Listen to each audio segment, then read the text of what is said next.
شکریہ. السلام علیکم.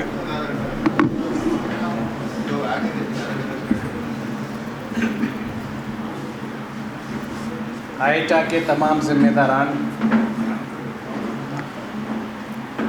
قابل صد احترام اساتذہ اکرام، خواتین و حضرات،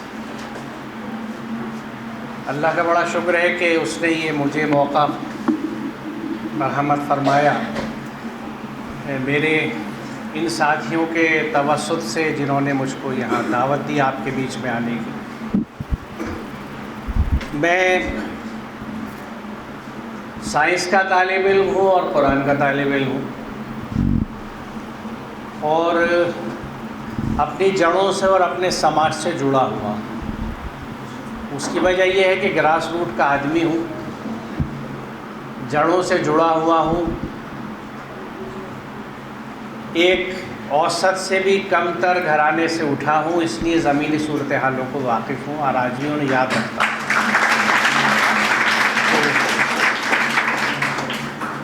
اوپر کے کسی اعلیٰ خاندان یا منصب کے گھرانے سے نہیں آیا. میرے لیے آپ لوگ بے حد اہم ہیں، وہ اس وجہ سے کہ ہر سال پوری ایک نسل آپ کے ہاتھوں میں آتی ہے، اور جو نسلیں پچھلے اساتذہ سے سامنے آئی ہیں، جو ہمارے پاس یونیورسٹی میں، اچھا یہ میں عرض کر دوں کہ میرا تعلق دہلی سے ہے، پرانی دہلی کا ہوں میں، بلی باران کے علاقے کی میری پیدائش ہے. اور یہاں آنے سے پہلے میں دہلی کا سب سے قدیم ادارہ، جس کو اس وقت ذاکر حسین دہلی کالج کہا جاتا ہے، لیکن تاریخ کی کتابوں میں Delhi college Anglo Arabic college کے نام سے مشہور ہے، اس کا ایک مقام ہے. وہاں سے میں نے پڑھا تھا، اور پھر وہیں میں نے میرا سبجیکٹ باٹنی ہے، اور تقریباً 24 سال میں نے وہاں پڑھایا، پھر 10.5 سال وہاں پرنسپل رہا. تو اس پورے علاقے اور اپنے طبقے سے میں واقف ہوں. اور سائنس کا طالب علم جب میں اپنے آپ کو کہتا ہوں تو اس کا یہ مطلب نہیں ہے کہ میں نے باٹنی پڑھی ہے، اس کا مطلب یہ ہے کہ میں نے سوال کرنا سیکھا ہے اور سوال کا جواب ڈھونڈا ہے. کیونکہ سائنس ایک طریقہ ہے جو آپ کو سوال کرنا اور سوال کا جواب تلاش کرنا سکھاتی ہے. تو اگر میرا سبجیکٹ کچھ بھی ہو جس کو بظاہر سائنس کہا جاتا ہے، وہ کیمسٹری ہو، فزکس ہو یا میتھمیٹکس ہو، اور اگر میں سوال نہیں کرتا اور میرے ذہن میں سوال نہیں اٹھتے اور میں ان سوالوں کو نہیں کھوجتا، تو میرا ذہن سائنسی نہیں ہے، ڈگری سائنس کی میرے پاس ہو سکتی ہے.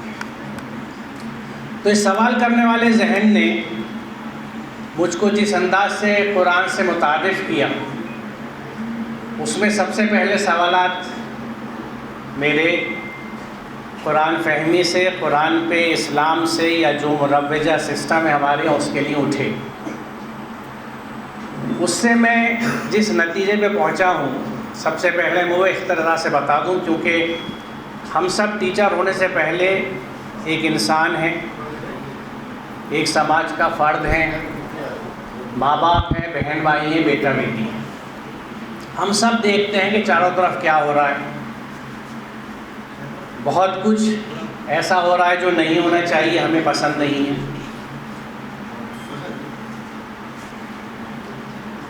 اس سب کی وجہ اگر ایک پوچھی جائے مجھ سے، سائنس کا آدمی ہوں، دلیل کے بنا بات نہیں کرتا، تو وہ صرف ایک ہے کہ ہماری قرآن سے دوری ہے. خوش نصیب ہیں اس مجمع میں ایسے لوگ جو قرآن کو سمجھ کے پڑھتے ہیں، اس پہ تفکر و تدبر کرتے ہیں اور اپنی عملی زندگی میں اس کو لے کے آتے ہیں. ورنہ ہماری اکثریت کا اسلام 3.5 آیتوں پہ چلتا ہے، جو ہمیں نماز، روزہ، زکوٰۃ، حج کے بارے میں بتاتی ہیں، اور ان کو ہم نے اپنے اوپر فرض مان کے چن کے طاری کر دیا ہے.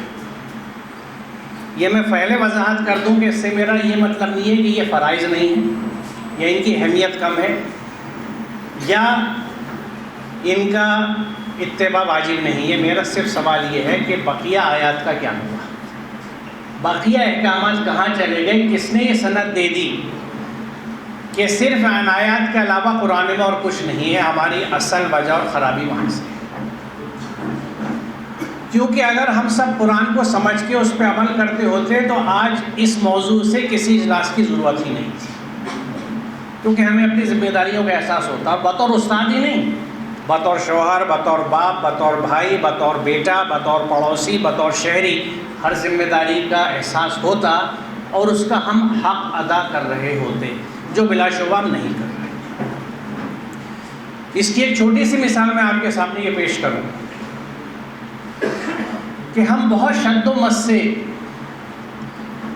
قرآن کی جس پہلی وحی کا ذکر کرتے ہیں اور یہ کہتے ہیں کہ اس قوم کی پہلی وحی جو تھی وہ پڑھنے کے لیے آئی تھی، میرا اس پہ پہلا سوال یہ ہے کہ اقرأ باسم ربک الذی خلق کو اگر ہم پہلی وحی نہیں بلکہ اس کی صحیح حقیقت میں اس کو پہلا حکم مانتے تو کیا منظرنامہ ہوتا؟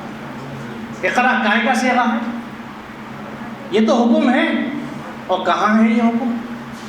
اگر اس قوم پہ پہلا حکم اقرأ کا تھا اور کس پہ آیا تھا؟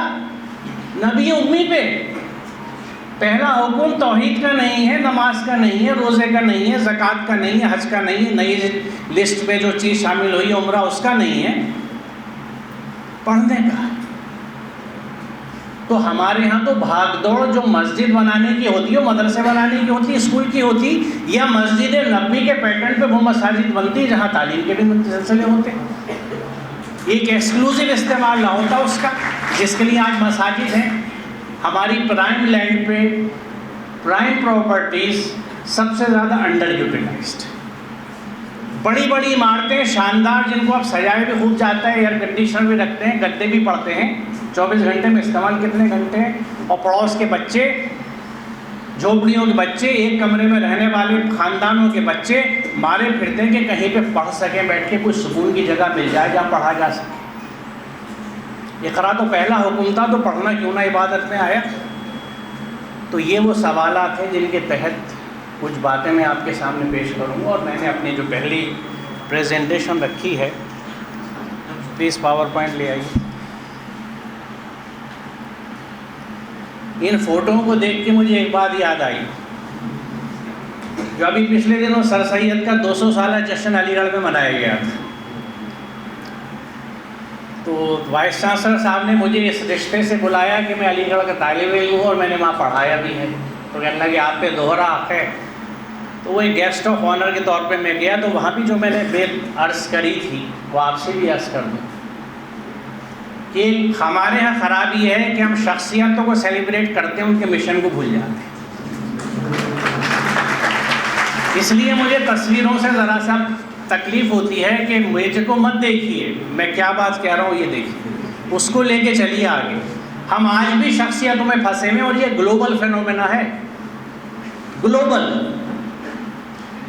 تو سر سید تو یاد ہے آپ منا رہے ہیں، اور میں نے کہا یہ شروعات جشن میلاد النبی سے ہوتی ہے، ہم منا کے سمجھتے حق ادا ہو گیا، رسول کا کہاں ہے، اس کا پیغام کہاں ہے، وہ کتاب جس کو وہ لائے تھے کسی جزدان میں لپٹی بھی بہت اوپر رکھی ہوئی ہے، مجھے نہیں پتا کیا لکھا ہوا ہے، اور یقین جانے اس جزدان کو ابھی جا کے آپ سرف ایکسل میں بھگوئیے تو اتنا میل نکلے گا آپ کے کسی کپڑے سے نہیں نکلے گا، وہ تو جزدان کی حالت ہے، کیونکہ اس کو کتاب بنائے نہیں، ہم اپنے شیلف میں نہیں لائے، اس پہ پڑھائی نہیں، اور اس سے بڑی توہین اس کتاب کی نہیں ہو سکتی۔ مجھے کہنے دیجیے، معاف کیجیے گا، آپ لوگ بہت تہذیب والے ہیں اور برداشت کرتے ہیں لوگوں کو، تو میری بدتمیزیوں کو برداشت کر لیجیے گا کہ مسلمانوں سے زیادہ قرآن کی بے حرمتی کسی نے نہیں کی۔ اگر یہ نہ ہوتا تو سورہ فرقان کی آیت نمبر 30 نہ آتی، وقال الرسول یا رب انی قوم اتخذوا ھذا القرآن مہجورا۔ قیامت کے دن رسول گواہی دیں گے کہ میرے پروردگار، میری اس قوم نے قرآن کا مذاق اڑایا ہے۔ قرآن میں فرقان آیت نمبر 30 دیکھ لیجئے، اور ترجموں میں 3 تراجم آپ کو ملیں گے۔ کہیں لکھا ہے کہ قرآن کو نشان تہذیب بنایا، دوسرا یہ ملے گا کہ قرآن کو ایسے پکڑا ہوا تھا، اسے چھوڑا ہوا ہوتا ہے، اور قرآن کا مذاق اڑایا۔ تینوں اردو میں تراجم آپ کو ملیں گے، کیونکہ مہجورہ لفظ جو ہے اس سے یہی مفہوم نکلتا ہے۔ آپ نے دیکھا ہوگا جن کا تعلق دیہات سے ہے، کہ جو جانور خاصوں سے غائب ہیں، زیادہ بھاگتی ہے، اس کی گردن کی رسی اس کے پیر میں باندھ دی جاتی ہے، اس کو الحجورہ کہتے ہیں، اور وہ ایسے چلتی ہے۔ تو یہ ایک مذاق سا بھی دکھتا ہے، اور اس کی جو دبنگ چال ہوتی ہے وہ ختم کر دی گئی، کھینچ دی گئی، اس کو معذور کر دیا گیا۔ ہم نے قرآن کے ساتھ یہ کیا، یہ قرآن کہنا ہے کہ میری اس قوم نے قرآن کو مہجور کیا ہے، جس مقصد کے لیے بھیجا گیا تو اس مقصد کے لیے استعمال نہیں ہوا، اس کو ثواب کے لیے، ایصال ثواب کے لیے، رحمت کے لیے، برکت کے لیے استعمال کیا گیا، ہدایت کے لیے نہیں۔ ہدایت کے لیے کیا جاتا تو میں اس کو اردو میں بھی پڑھتا، اگر عربی نہیں آتی تیلگو میں پڑھتا، انگلش میں پڑھتا، ہندی میں پڑھتا، اس کو سمجھتا اور اس پہ عمل کرتا، اور عمل کرتا تو میری زندگی پھر اس طرح کی نہیں ہوتی، دوسرے انداز کی۔ بہرحال تو میں عرض یہ کر رہا تھا کہ پہلی آیت یہی ہے کہ اقرأ باسم ربک الذی خلق۔ اس میں میں نے باسم ربک کو اس لیے سرخ کیا ہے کہ بعد سے پڑھنے کی نہیں ہے، بلکہ اللہ کے اسم کے ساتھ پڑھنے کی۔ اور اسم جو ہے بنا مسمہ کے پورا نہیں ہوتا، وہ ایک تفصیل ایک پورے الگ تقریر کی ہے، اس لیے میں اس میں نہیں جاؤں گا۔ لیکن یہاں مقصد کیا ہے کہ اللہ کی خواص کے ساتھ پڑھائی حاصل کرنی ہے، with the attributes of God۔ جب اسم کے ساتھ کی بات آتی ہے تو اس کی تمام وہ اسماء حسنہ اور اس سے جڑی ہوئی خصوصیات آ جاتی ہیں جو رب سے جڑی ہوئی ہیں، ان سب کے ساتھ ہمارے ہاں پڑھنے کا خانہ ہے، صرف پڑھنے کا ہی نہیں ہے بلکہ باسم ربک الذی خلق۔ اور یہ جو پوری آیت ہے، یہ جو ہمیں کیا کیا چیزیں بتاتی ہے، اس میں دیکھیے بڑی اہم چیز یہ ہے کہ اس میں آپ دیکھیں گے کہ اللہ تعالیٰ بہرحال کریم ہے، کیونکہ اس نے کرم کیا ہمارے اوپر، جس نے قلم کے ذریعے سے علم سکھایا۔ قلم سے جو علم سکھاتا ہے، یعنی آپ لوگ وہ کام کر رہے ہیں جو اللہ آپ سے کراتا ہے، یعنی اللہ نے اپنی صفات میں سے بیان کیا ہے، یہ معمولی بات نہیں۔ اللہ تعالیٰ انسان کو اساتذہ یا پیرنٹس کی طرح پڑھانے نہیں آتا، اس نے صلاحیتیں دے دی ہیں ہر انسان کے اندر، ان صلاحیتوں کو نکھارنے کے لیے پیرنٹس اور اساتذہ ہیں۔ تو جب آپ قلم سے لکھنا سکھا رہے ہیں تو اس بات کو ذہن میں رکھیے گا کہ یہ اللہ نے اپنی صفت بیان کی ہے کہ اس نے قلم سے لکھنا سکھایا، اور وہ علم دیا جیسے انسان نہیں جانتا تھا۔ تو جب ہم بچوں کو وہ چیزیں سکھاتے ہیں جو انہیں نہیں آتی، تو یہ در حقیقت یہ اللہ کا میسیج ہے، اللہ کا پیغام ہے، جس کو ہم ہمارے ذریعے سے وہ پورا کر رہا ہے۔ یہ میں اس کا ذکر کر رہا تھا کہ پڑھو اپنے رب کے نام سے۔ اس کے بعد علم کی تھوڑی سی میں وضاحت کر دوں کہ علم کی دو ذرائع ہیں، علم بذریعہ وحی اور علم بذریعہ استعداد۔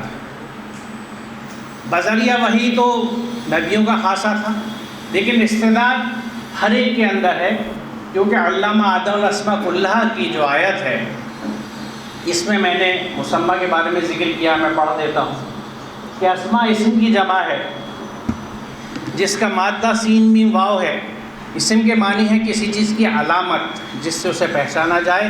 صاحب مفردات اس پر بحث کرتے ہوئے لکھتے ہیں کہ معرفت الاسماء لا تحصل الا بمعرفت المسمى، یعنی جب تک مسمى کا علم نہ ہو اس کے اسماء کا تعارف کچھ فائدہ نہیں دیتا۔ اس کا مطلب یہ ہے کہ آدم کو علم اشیاء کی ایسی صلاحیت دی گئی ہے کہ وہ ہر چیز کو اس کی شکل اور اس کے خواص سے معلوم کر کے اس کو پہچاننے کے لیے اس کا نام رکھتا ہے۔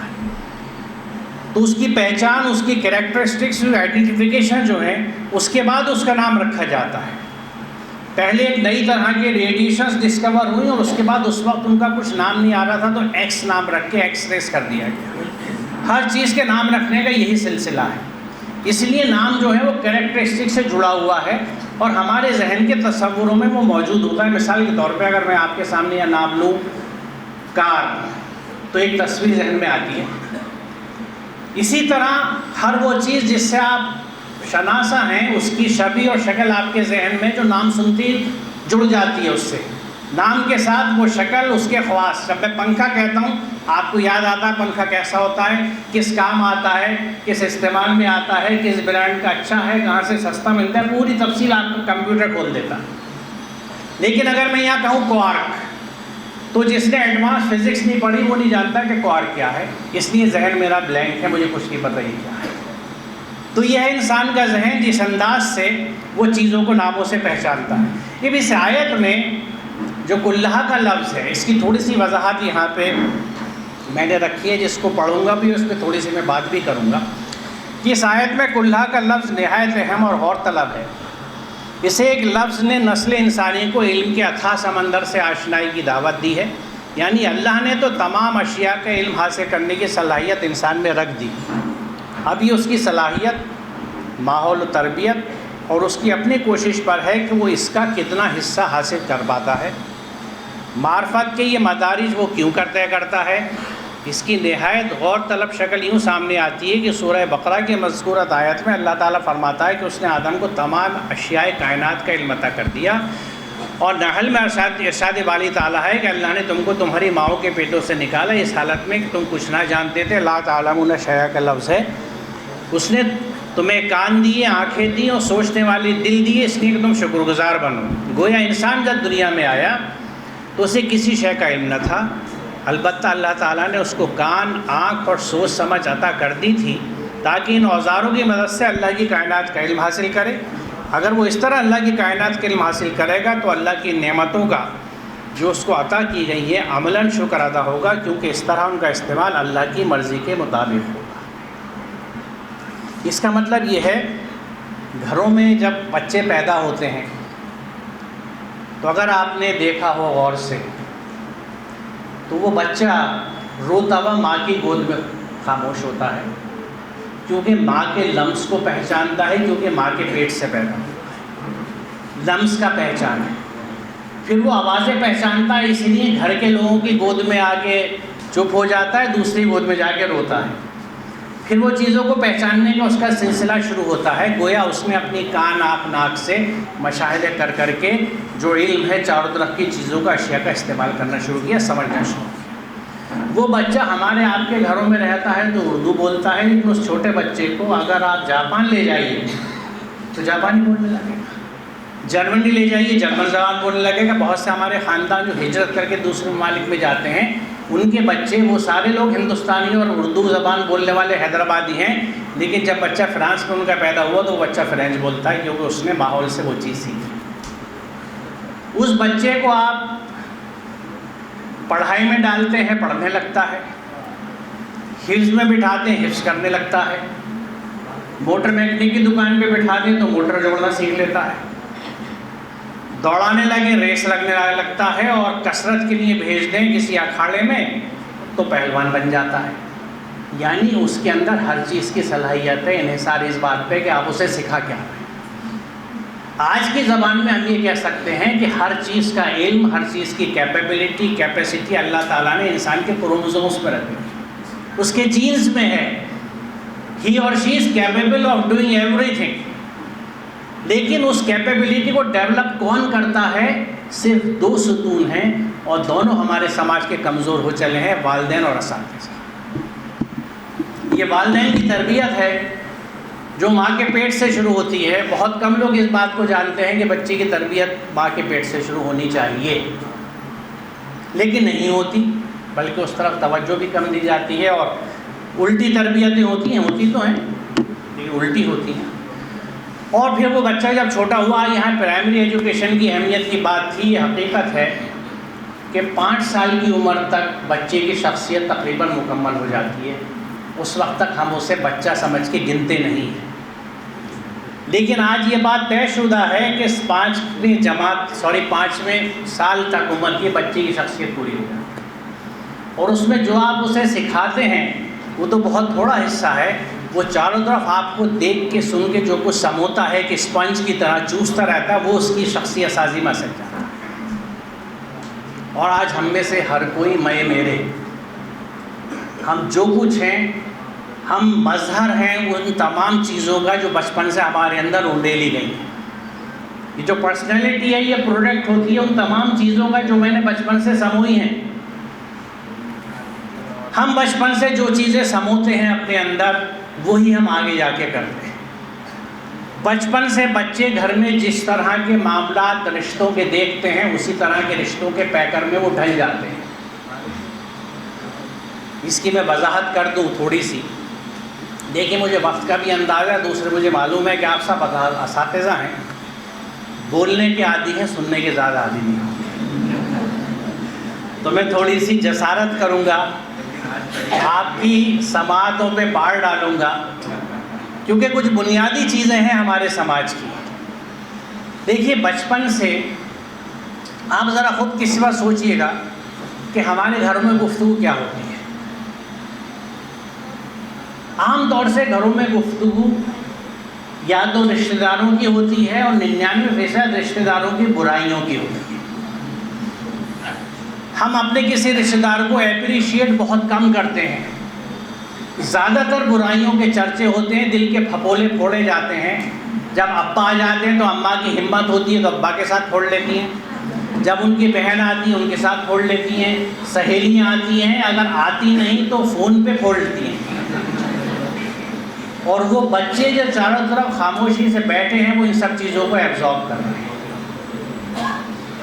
ہم نہ چاہتے ہوئے ایک منفی شخصیت، ایک نیگیٹو پرسنالٹی اپنے گھر میں تیار کر رہے ہیں، جو ہمیشہ سب کی برائی کرنا، تنقید کرنا، شکایت کرنا جانتا ہے، تعریف کرنا، اپریشیٹ کرنا، حوصلہ افزائی کرنا نہیں جانتا۔ کیونکہ میں اگر چائے کے کپ میں اپنے 10 چمچہ شکر اور آدھا چمچہ نمک ڈالوں گا تو من جملہ وہ میٹھی ہوگی، اور 10 چمچہ نمک اور آدھا چمچہ شکر ڈالوں گا تو وہ کڑوی۔ میں بچپن سے کڑواہٹیں اس کو سنا رہا ہوں۔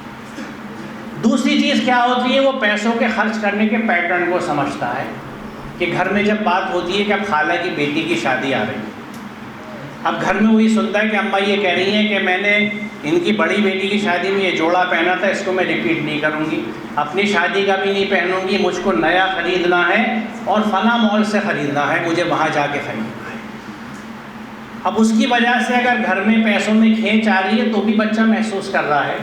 گھر میں کچھ جھگڑے فساد ہیں، کیونکہ اگر 4 بہنیں ہیں تو ان کے بیچ میں بات چیت ہے کہ کس کا کپڑا کیسے آئے گا، یعنی خرچے کی باتیں اور اپنے گھر پہ خرچے کی باتیں۔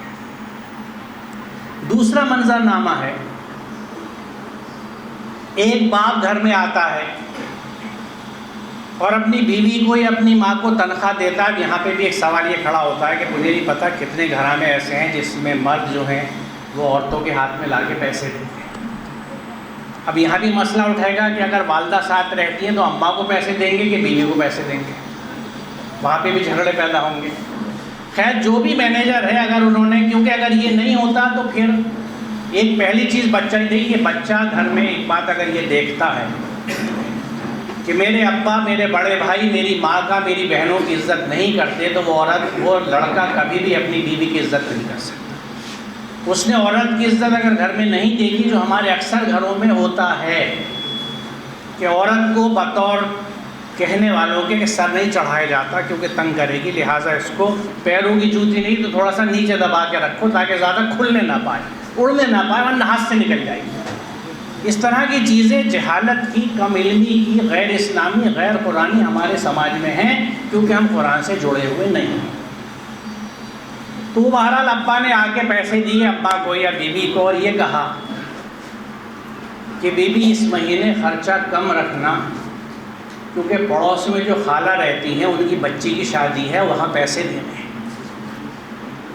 یا تایا ابا کے بچے اب 12ویں جماعت میں جا رہے ہیں، ان کی فیس جمع کرنی ہے، کیونکہ تایا مر چکے، وہ اکیلی عورت ہے جو سلائیاں کر کے اپنا گھر چلا رہی ہے، اس کی فیس ہمیں بھرنی ہے۔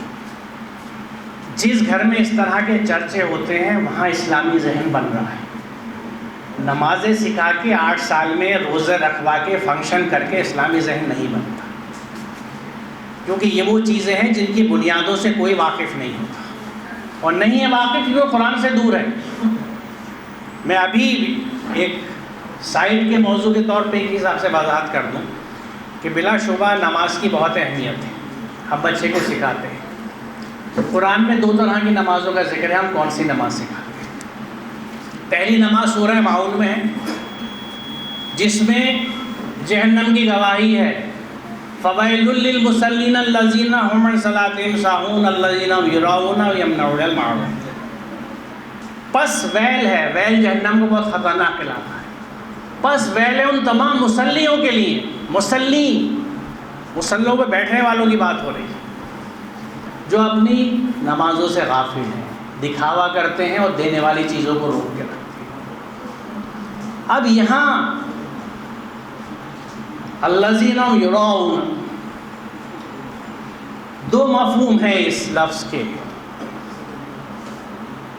پہلا دکھاوے کی نماز، دوسرا یہ کہ وہ نماز جس کی ظاہری شکل تو ہے لیکن اندر سبسٹینس نہیں ہے، یہ خواب کی مانند ہے، یہ رویا سے بنا ہے کہ جو دکھتا ہے لیکن حقیقت اس کے اندر نہیں ہے۔ تو میں یہ جانتا ہوں کہ میں اللہ کے لیے نماز پڑھتا ہوں، تو یہ پہلی پاسبلٹی تو رول آؤٹ ہو گئی کہ میں دکھاوا نہیں کر رہا، میری نماز اللہ کے لیے، میرے رب کے لیے۔ اب دوسری بات یہ ہے کہ اس کے اندر سبسٹینس ہے یا نہیں، تو اس کا جواب سورہ طٰہٰ آیت نمبر 14 دیتی ہے کہ اقیمِ الصلاۃ لذکری، میرے ذکر کو قائم کرنے کے لیے صلاۃ قائم کرو۔ اور ذکر کیا ہے؟ ابھی تذکیر ہوئی تھی نا، ذکر ہے قرآن۔ تو میری نماز اگر میری زندگی پہ قرآن کو امپلیمنٹ نہیں کر رہی، قرآن کا اطلاق نہیں کر رہی، تو میں ڈروں کہ کہیں یہ سورہ معون کی نماز تو نہیں ہے۔ بندہ اقیمِ الصلاۃ لذکری کا کیا مطلب؟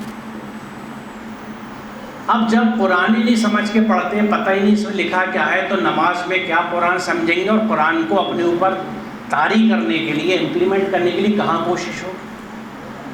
یہ ایک چھوٹی سی مثال میں نے اس لیے دی کہ قرآن سے دوری نے ہمارے پورے منظر نامے کو بدل دیا ہے، چاہے وہ عبادات ہو، چاہے تعلیم ہو، چاہے معاملے داری ہو، کچھ بھی ہو، ہر چیز دھری سے ہٹ چکی ہے کیونکہ ہم قرآن سے ہٹ چکے ہیں۔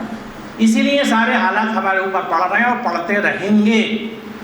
دو ہی چیزیں ہوں گی کہ یا تو ہم پچھلی قوموں کی طرح ختم کر دیے جائیں گے یا ہم قرآن کی طرف لوٹیں گے، تیسرا راستہ نہیں۔ میرے منہ میں خاک، اللہ کرے ایسا نہ ہو، لیکن میں ایک طالب علم کے طور پہ جو سمجھ سکتا ہوں، مجھے جو بادل دکھتے ہیں وہ بادل مجھے بتا رہے ہیں کہ کچھ نہ کچھ آئے گا اور آنے والا ہے، اور دلائل و حقائق یہ بتاتی ہے۔ تو اب دیکھیے اس بچے میں صلاحیت ہر چیز کی ہے۔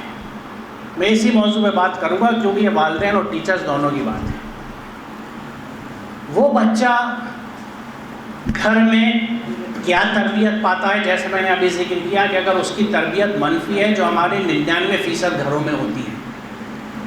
دیکھیے جو ماں اپنے بچے کو ٹفن دیتی ہے اور جب وہ اسکول سے آتا ہے چیختا ہوا کہ اماں بھوک لگ رہی ہے، وہ کہتی ہے ٹفن نہیں کھایا، وہ امی دوسرے دوست نے کھا لیا، تو تھپڑ دیتی ہے کہ اس کو کیسے کھانے دیا تو نے، اپنا ٹفن خود کھایا۔ سمجھا کے بیچتی ہے کہ دیکھو ٹفن اپنا ذرا سے ادھر کو ہو کے کھانا، کوئی کھا لے گا تم بھوکے رہ جاؤ۔ یہ ماں برباد کر رہی ہے اپنی اگلی نسل۔ ماں وہ ہے جو کہے گی کہ بیٹا ٹفن لے کے جاؤ، تو کسی دن تمہارا کوئی دوست کھانا بھولائے تو تم تو بہت بہادر بچے ہو، بنا لنچ کے رہ سکتے، اس کو لنچ کھلا دینا یا اپنا لنچ شیئر کر لینا اس کے ساتھ۔ یہ ہے وہ ماں جو تربیت دے رہی ہے بچپن سے شیئرنگ کی، اپنی چیزیں بانٹنے کی، اپنی چیز دوسروں کو دینے کی، یعنی وہ کسی حد تک ایتاء ذی القربیٰ کو سمجھ کے عمل کرا رہی ہے۔ اگر آپ نے نہیں کرا یہ تو آپ نے اور آپ جواب دہ ہوں گی اس طرح جس طرح آپ کے شوہر بھی، کیونکہ ہم اپنی اولاد کے لیے جواب دیں۔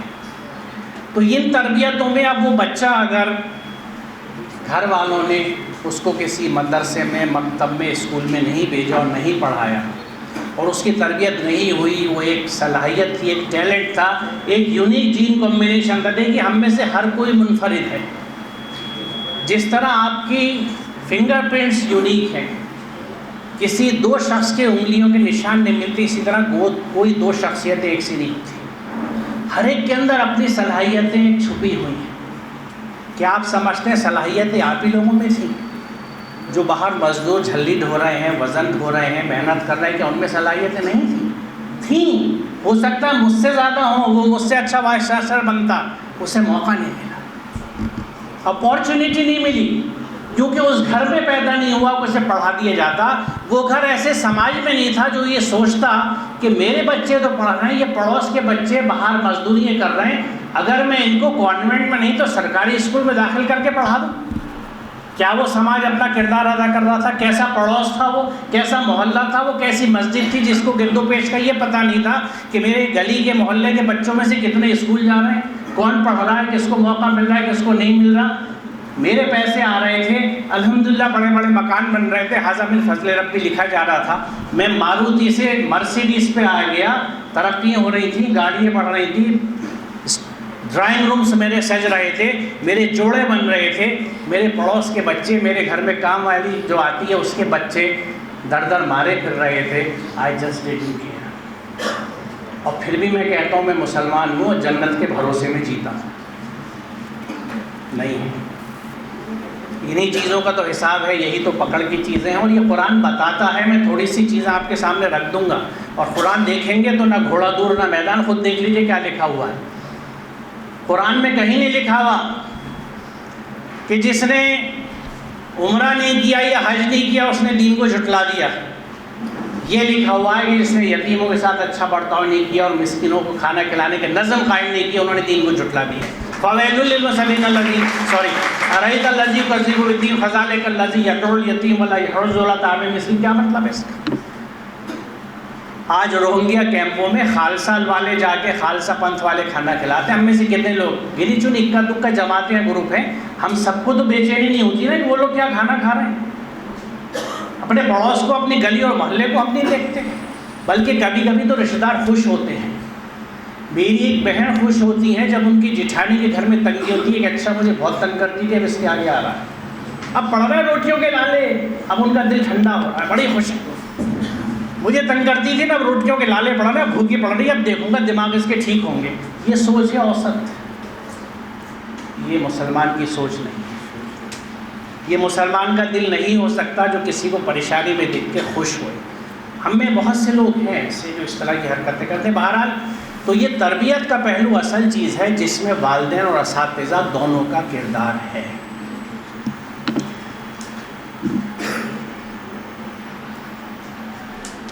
سوری، یہ میں نے شاید چینج نہیں کری تھی. یہ آپ لوگ، میں پڑھ رہا تھا آپ نہیں پڑھ پائے ہوں گے. میں اصل میں اس پہ کر لیتا ہوں، ادھر بھول جاتا ہوں. بہرحال یہ میں نے ابھی پڑھا تھا. یہ ہے وہ چیزیں جو کلہ کے لفظ کی وضاحت کرتی ہیں کہ ہر چیز کا علم اللہ تعالیٰ نے ہر انسان میں رکھ دیا، آپ جس طرح اسے نکھار لیں گے. یہ بالکل مثال ایسی ہے کہ کمہار کے چاک پہ جو مٹی آ کے پڑی ہے وہ بہترین مٹی ہے. کیوں بہترین مٹی ہے؟ قرآن ثابت کرتا ہے کہ لقد خلقنا الانسان فی احسن تقویم. اس نے تو کہہ دیا کہ ہم نے انسان کو بہترین ساخت پہ بنایا. تو جو آپ کے حصے کی مٹی آپ کے گھر میں پیدا ہوئی ہے یہ بہترین تخلیق اللہ کی آئی ہے. وقت کے چاک پہ آپ کے پاس آ گئی ہے. اب اگر آپ کے ہاتھوں نے اس میں سے ایک اچھا برتن بنا دیا، بڑا وقت لگتا ہے، محنت لگتی ہے. ہمارے سے کتنے ماں باپ ہیں جو بچوں کے لیے اپنا کوالٹی ٹائم دے سکتے ہیں؟ ابا تو کنارے لگ جاتے ہیں کہ میرا کام تو روٹی روزی کمانا ہے، میرا نہیں ہے. بیوی پہ چھوڑ دیے بچے. بیوی کی اپنی مصروفیات ہیں، وہ خالہ پہ، اماؤں پہ، پڑوسیوں پہ یا کریش میں چلا گیا بچہ. بچے کے ساتھ حق ادا نہیں کر رہے تو بچہ پیدا کیوں کیا؟ اگر میرے پاس وقت نہیں ہے بیوی کے لیے، بچوں کے لیے، تو میں شادی کیوں کرتا ہوں؟ جہیز لانے کے لیے کہ گھر کے حالات کچھ اچھے ہو جائیں گے. اس لیے 1 کرتا ہوں، 2 کرتا ہوں، 3 کرتا ہوں. مال مفت آتا رہتا ہے، حرام کا مال آتا رہتا ہے. میسر حرام ہے، جہیز حرام ہے.